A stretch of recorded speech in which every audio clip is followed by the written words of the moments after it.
Vayakhel. Parshas Vayakhel. Let's just talk about Vayakhel Moshe. That's all we're going to talk about tonight. Vayakhel Moshe. Moshe gathers Klal Yisrael. It's called Adas B'nai Yisrael. Vayomer Aleim, and he tells them this is what Hashem has commanded us to do. And he goes into Sheshet Yomim. We are commanded about Shabbos, and then we dive in to the Mishkan. So, most particularly, I would like to read the beautiful words, which aren't his words, of course, it's a translation, but the translation is poetic as well, of Rosh Hashanah Hirsch. But before we get there, the Satmar Rebbe, now I try to find it. If you have a Satmar Rebbe in your notes, you want to see the different yoel inside. Couldn't find it. I don't know where I found it originally. But says the Satmar Rebbe, what exactly did Moshe Rabbeinu do? Vayakhel Moshe. Here he gathered them. Why here? Moshe Rabbeinu spoke to Klal Yisrael all over the place. All of a sudden here, all of a sudden now, Vayakhel Moshe. Why all of a sudden over here? And the answer he gives really, Rosh Hashanah Hirsch, I don't know if anyone has ever put those two people in the same sentence, the Satmar Rebbe and the Rosh Hashanah Hirsch. There you go, first time here tonight. He actually comes to address the same point. Why here? What is going on here that all of a sudden Vayakhel Moshe? So let's read some beautiful words, and we'll get back to Satmar Rebbe in a moment, of Rosh Hashanah Hirsch. He says, let's go into context. Where are we holding in history? What just happened? The Eigel. Last week's parasha was the Eigel. Last week's parasha was almost Klal Yisrael's destruction. That was last week's parasha. This week's parasha is the building of the Mishkan, which really we learned about in previous parashas. So we learned about the Mishkan, then we have the Eigel, and then we have the actualization of the mission, of the Mishkan. Says Rosh Hashanah Hirsch, I would like to read some of his words. Again, they're not his words, he wrote in German, but whoever translated it did such an amazing job. It's easy to say, I never read the German, so I really have no clue. But it's beautiful. The grave events that people had just lived through, as narrated in the previous chapters, had jeopardized the realization of this command. What does that mean? We learned Parshas Truma Tetzaveh. So we're about to build the Mishkan. Hashem's house. We're going to have a place that the Shekhinah is going to come down. And then Klal Yisrael worships an Eigel. So right now, maybe Hashem's not going to get a house in this world. Maybe Hashem is never going to have a dwelling place to call his own. But these events were of the most far-reaching significance for the command itself, for the dwelling place and its purpose. It's such a beautiful idea he brings out over here. Meaning, we could have had the Mishkan built in Parshas Truma Tetzaveh before the Eigel. And let's say there was no Eigel. Would the Mishkan have been the same Mishkan if there was no Eigel? Let's think about that for a moment. We were commanded to build a Mishkan. Let's say Klal Yisrael didn't have the Eigel, and they got the Luchos Rishonos. They would have built a Mishkan. But it would have been a completely different Mishkan. Arguably better, a totally different world, which last week we could have spoken about. We ran out of time. We could have spoken about what would the world have been. Maybe at the end we'll come back to it. Rambesh, remind me. I want to come back to that detail. It's a beautiful detail. But the Mishkan is a completely different Mishkan. Why is the Mishkan a different Mishkan? Because we're now building a house for God after almost being destroyed, taking back in, forgiven, and now we're building him a house. So the house that we're building is a completely different realization, different relationship that's going to happen in this home. It's a completely new experience, he says. Why? Because what did Klal Yisrael realize after they worshipped the Eigel? You know what they realized? How weak and imperfect they were. You might have thought, let's just go back in our minds. They just received the Torah. They did receive the Torah, didn't receive the Torah. Okay, the parashas aren't in order. They just did Yetzias Mitzrayim. They witnessed Kriyas Yamsuf. So they're the greatest people ever. So seemingly the Mishkan should be incredible. But they realize it's not true. We worshipped an Eigel. Our relationship with Hashem is not perfect, is not complete. What do we need? We need a Mishkan. We need a place. We need a meeting place that us as a people could come together to meet God. That's what they realized via the Eigel, and that's what in reality changed by the Eigel. And now what was the Mishkan? The Mishkan wasn't just a place for Hashem. The Mishkan now is a place that after we have this new relationship with Hashem, the people, the community, the individuals, everyone now has a place that they could come, they could find the chizik, they could get tshuva, they could get mechila, they could come close to Hashem, they could daven, they could bring karbanos, which of course is the same thing as tefillah. But this all only happened because of the Eigel, because you did something so terrible. And then you said, you're sorry. And Hashem took us back in. Now the Mishkan means so much more. And he writes over here, it's documented proof that regardless how bad we'll ever be, how low we'll ever fall, the Mishkan is the raya, is the proof we could come back home to Hashem. Because the Eigel, you can never fall lower than there. Wipe out Klal Yisrael. No. Take them back, build a Mishkan, and we're going to live in harmony again. So the Mishkan now is the most symbolic and gratifying and invigorating building to show us that even if we fall so low, there's always a place to come back to. But then he goes one step deeper. He could have stopped there. Incredible idea. Really, all he did was he just played out the timeline of events with the realization how the Mishkan is a totally different place now after the Eigel was done. But he continues and he says, the most important part to consider, when I read this, it was beautiful. Because I got to this point, I said, that Hirsch nailed it on the nose.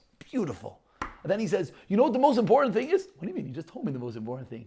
He says, you know what the most important thing is? The greatest national crime was committed, the Eigel.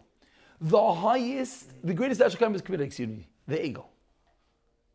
The highest grace from Hashem was received, the kapara. How did that happen? Without the Mishkan. So even though the Mishkan now is symbolic, that we could always come back to Hashem, but we have to realize that in reality, a Jew doesn't need a Mishkan, doesn't need a shul, doesn't need anything. If he wants to come back home to Hashem, if he wants to turn to God and say, I messed up, I've done something and no one should have ever dreamed. I've fallen to a place that no one should have ever contemplated. I don't need to go to the Mishkan. I don't need a Karban. I don't need a Moshe Rabbeinu. I don't need a Kohen Gadol. I need nothing. I could come back home to Hashem without it all. And that also is symbolic by the Mishkan, because the Mishkan shows us that Hashem forgave us without the Mishkan. And now we have the Mishkan. So there's a dual purpose, says Rav Hirsch beautifully, that the Mishkan shows us. Number one, that now we have a makom, we have a place. This is how we got all our shuls, all our Batei Midrashim. Where did it all come from? It came from the Mishkan. But number two is we realize we don't need it. Every Jew could find his corner, could find his place to talk to Hashem and come back and realize I messed up and I want to come back home.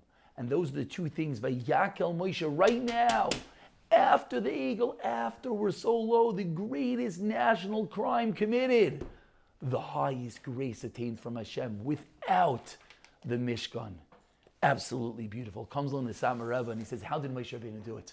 How did he do it? Vayakhel Moshe. What did he do? And he says something beautiful, at least the way that I have it transcribed over here. I hope he says it as beautiful as it is. Often, you have 1,000 people, you have 100,000 people. We're all united for one goal.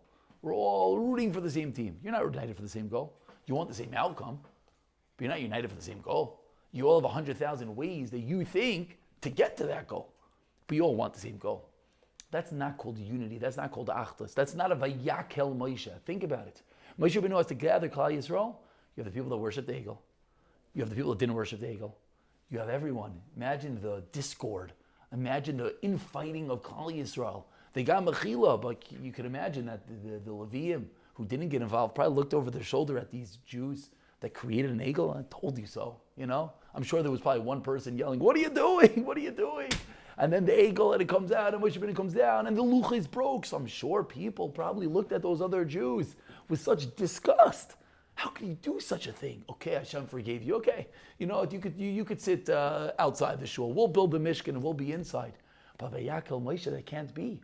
We're building Hashem's house. It's not that we're better, you're worse, Leviim here, Talmidei Chachamim here, Jews that did Averos outside. No, Vayakhel Moshe. We have to somehow unify everyone. How can we unify everyone?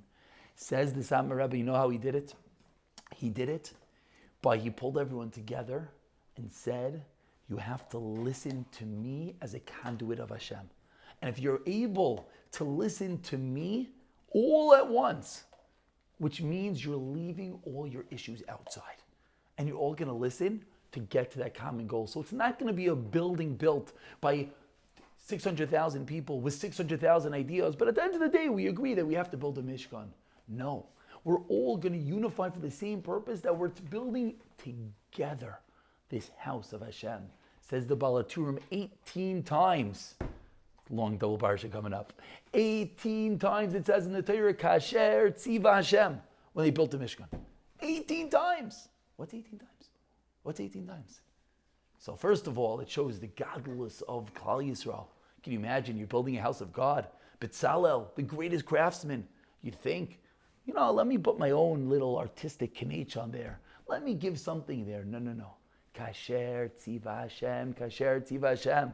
And utilizing the Satmar Rebbe's words, we can realize, and these are all different factions of people. Imagine Klal Yisrael now trying to build one. It's crazy to think about.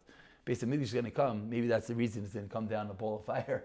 Because can you imagine? You got the right, you got the left, you got the middle, you got the Hasidim, you got everyone together trying to build one house. That sounds like a disaster. That sounds like an epic disaster. Are we going to put a big fat chandelier in the middle or not? Is it going to be gold or is it going to be modern? How are we going to do this? Kasher Tziva Hashem. Vayakhel Moshe, gather them all together. He said, guys, listen up. You blew it, you didn't blow it, you did this, you did that. Let's leave it all outside. We're now all unifying for one purpose, the purpose of building a house of God. 18 times, Kasher Tziva Hashem, they were united. But you know what we take out of this lesson? What else is 18? Says the Balaturim, Shmoneh Esrei. That when we come to Shmoneh Esrei, what are we doing? What are we doing? We're saying the same words again and again and again. The same 18 brachos, the same thing. And we feel, what are we doing? What are we doing? What are we doing? Kasher Tziva Hashem. You know what we're doing? We're realizing that the Anshe Knesset Gdola had the most incredible koyach ever. We spoke about this before Slichos. How imparted into every word of tefillah is the greatest power. It's an atom bomb. Kasher Tziva Hashem 18 times. And that's, of course, Mishkan, Beis HaMikdash, Beis HaMedrash, Beis HaKnesses, Karbanos, Tefillah, Kasher Tziva Hashem. It all comes together when you sit down to Shmoneh Esrei. You take your 3 steps back, you take your 3 steps forward, you're standing there in front of God. And if you go through Tefillah, which one day we should do, you realize that the steps leading up to the Beis HaMikdash, the 15 steps or the 15 Shir HaMalos, and you go through really our Tefillah is mimicking us walking into the grandeur of the Beis HaMikdash, and it gives a bit of a perspective into all the different parts of Tefillah. Kasher Tziva Hashem. So, b'siyata d'shmaya, utilizing the lessons that we're learning, and we'll take it backwards. Perhaps when we stand to say a Shmoneh Esrei, and we say those same words, which maybe might seem a little boring to us, we realize they're not boring at all. Kasher Tziva Hashem, we're doing the greatest commandment, we're connecting in the greatest way, in a shul, in the Mishkan. And all of Klal Yisrael says the same words. Yeah, little nuances, Sfard, Ashkenaz, Sfaradi, but at the end of the day, we're all of that same tefillah. Vayakhel Moshe, we're all gathered together for one unified goal. But what is that unified goal? Is to realize we might have fallen. We did things no one should have ever done. And no one has ever done anything worse than the Eigel. You could try as hard as you can. You're never going to get there.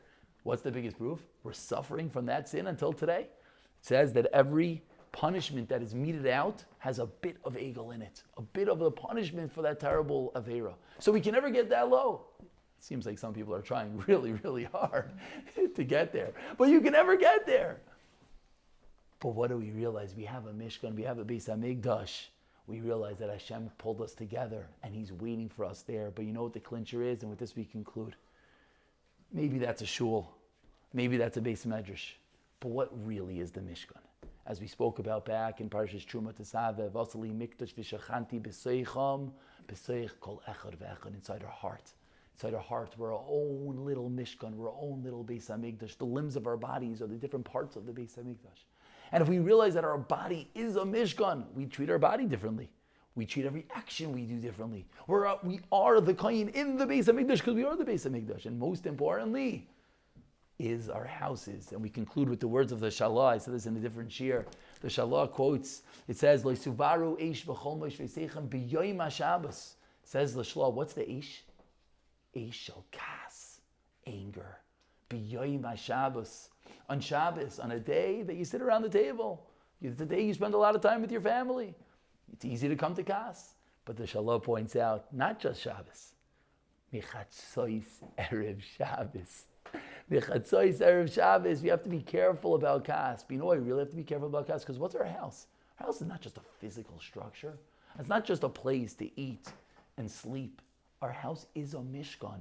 And when we bring a Torah into the house, and we bring mitzvahs into the house, and we bring sneers, and we bring everything into our house. A woman lights candles. She's lighting candles. She's that kohen in the Beis HaMikdash at some level.